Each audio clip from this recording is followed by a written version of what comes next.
Yo, what's up? What's up? What's up?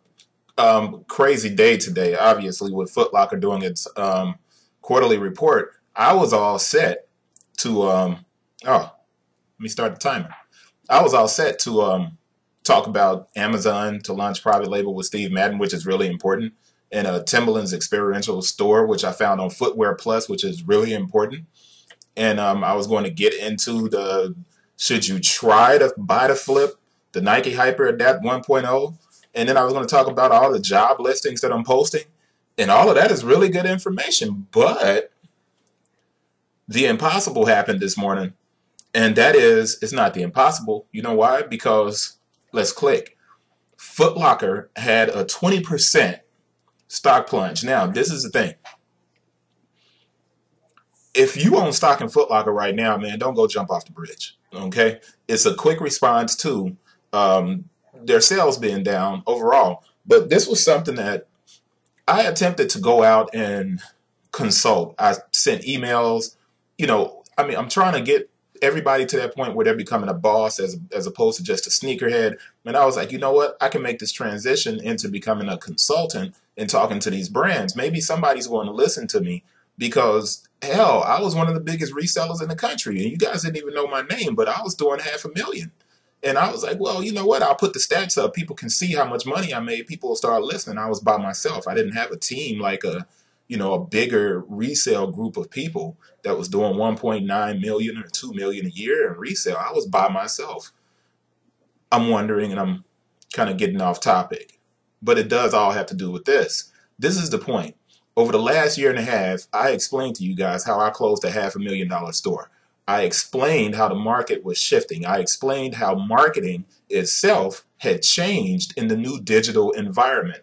I keep writing all of these different things, and I have been writing about Foot Locker for over a year and a half, 2 years, and explaining that Foot Locker is a really good business because of 1, 2, 3. And I kept saying how they were killing it. Now, if you go and click down here in the discussion, and I'm going to put it over here to the side right over my head, and you'll get a card that pops up. You can click on it and read these articles. And you need to read the articles because it's important to be informed. But this is the thing. Foot Locker's 20% drop from $50 per share, $55 per share, down to $36 per share today is basically a direct result of the promotional environment and direct-to-consumer sales. And it's a little bit deeper than that. But when you have to start explaining things, but you're fighting people that have all of the data, and everybody listens to them because they end up in these big magazines, and nobody pays attention to the people that are in the dirt, in the mud,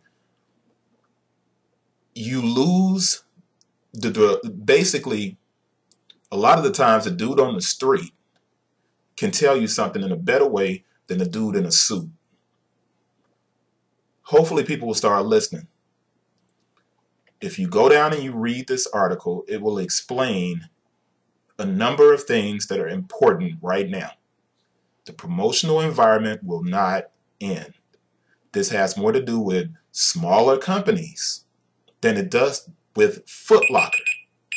And in the article, I'm going to end this right now. In the article, I introduce another discussion that people need to pay attention to, and it's right here.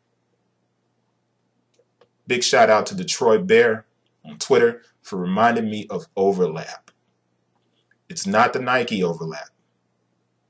It's the smaller private company overlap that's affecting this market. Big news today. Hope you guys are paying attention. Go back, look at the site, few job listings, sneakerhead to boss. Let's start changing it. Let's get smarter.